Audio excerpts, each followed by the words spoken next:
Today's topic is generations of grace, and so I'm going to talk about being a bride.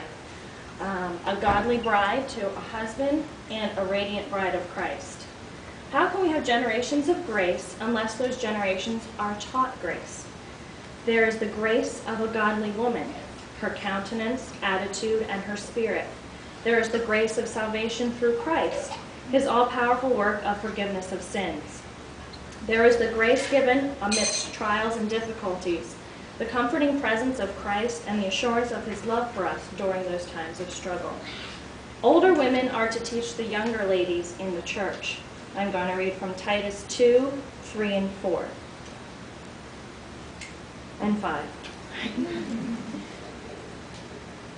Likewise, teach the older women to be reverent in the way they live, not to be slanderers or addicted to too much wine, but to teach what is good.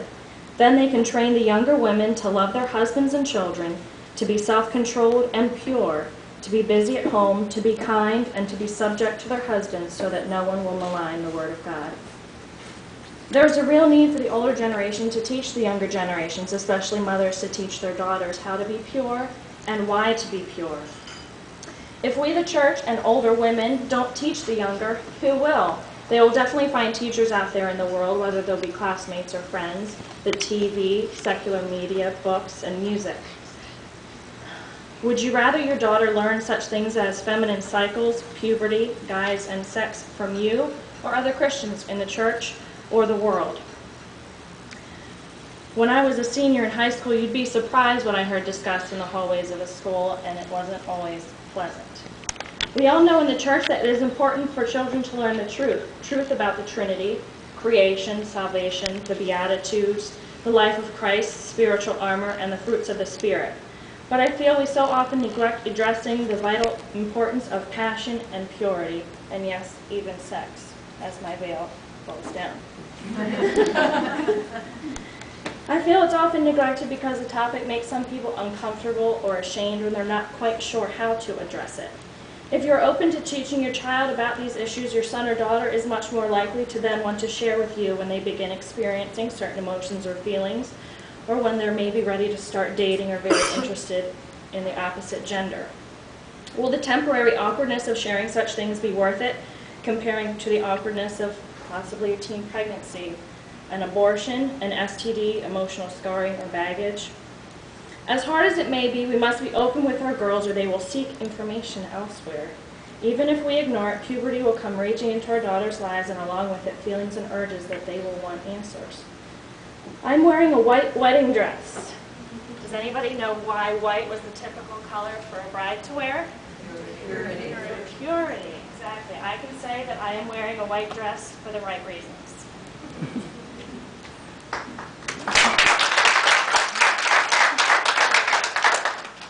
White is the purest color there is. It symbolizes the bride's virginity. Like the pure drift of untouched snow, so should a bride be for her husband.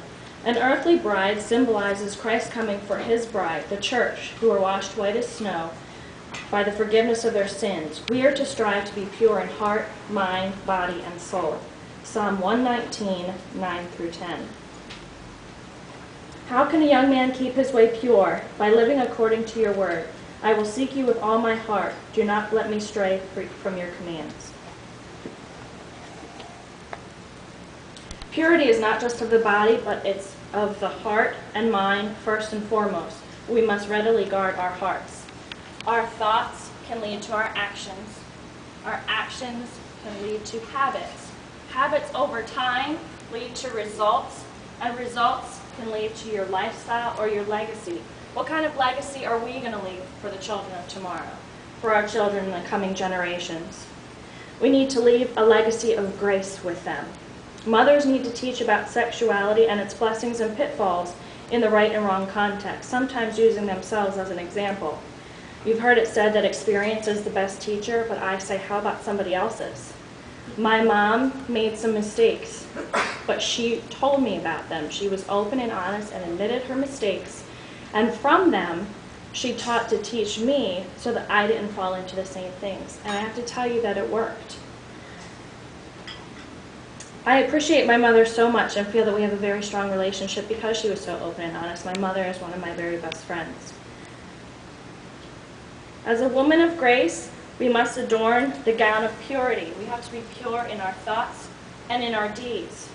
We have to put on the shoes of truth, shiny as they may be. We need to speak the truth in love at all times, and we must walk in the way of the truth of the gospel. We need to put on the veil of compassion. We have to have compassion for everybody that we meet. We have to have a heart for the needy and a burden for the lost. We have to put on the jewels of excellence. Strive to do your best in everything that you do, no matter what it is, and do it as unto the Lord. And we also need to put on the tiara of grace. A woman of grace is clothed with strength and dignity. Proverbs 31:25a. I have a couple books that I would recommend for some of you who might want to start trying to talk to your daughters about some of these things. Joshua Harris has a book called I Kissed Dating Goodbye. Elizabeth Elliot has a fantastic book called Passion and Purity. It's one of my favorites. There's also a book that comes with a workbook called Lady in Waiting for young women that are growing up. And then for those of us that are married, we still need to strive to be pure in our minds and our thoughts towards our husbands and towards others. Becoming a Woman of His Dreams is a fantastic book. Every Woman's Battle also comes with a workbook and a promise book. And Love and Respect is a fantastic book.